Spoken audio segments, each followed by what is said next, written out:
We had ourselves an all Palm Beach County boys lacrosse high school state championship on Saturday between the St. Andrew Scots and the Benjamin Buccaneers, the number 3 team in the state against the number 1 team in the country. Neither team had struggled these playoffs, with the closest margin of victory for either team being just 5 goals. The Bucks had been 2-0 against the Scots in the regular season, but how would that translate at the Paradise Coast Complex in Naples? Right out of the gate, the Bucks struck first, but then Dylan Faison of St. Andrews came alive for 2 goals in the first quarter to put the Scots up 3-2 after 1. St. Andrews maintained their distance from Benjamin in the second with 3 more goals of their own, along with excellent goalkeeping play from Theodore Laukas. The underdog Scots headed into the locker room with a 6-3 lead over the Bucks.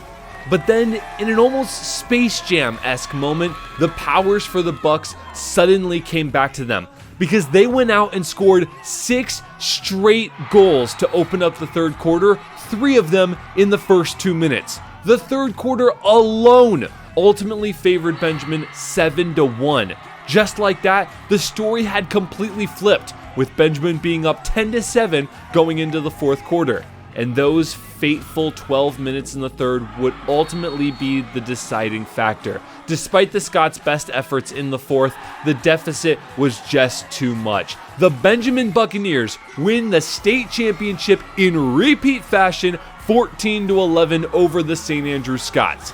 Here's seniors Jaden Vega and Scott Noble, along with head coach Peter Cordry.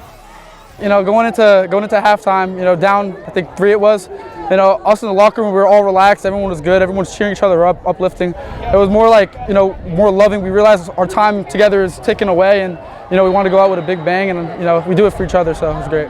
I mean, it's the greatest feeling in the world. We put so much dedication, so much hard work into this season, into this team. My other captains, Alex Ponchak and Caden Hayes, we put so much dedication, and everyone put a lot of hard work into this team, and it paid off in the end. They just settled down. We talked about playing our own game, and we could only beat ourselves, we thought, and so we were. I don't think we played well in the first half, and they're a great team, right? You can't make a lot of mistakes, and that's why we were down 6-3. They're going to make you pay for it.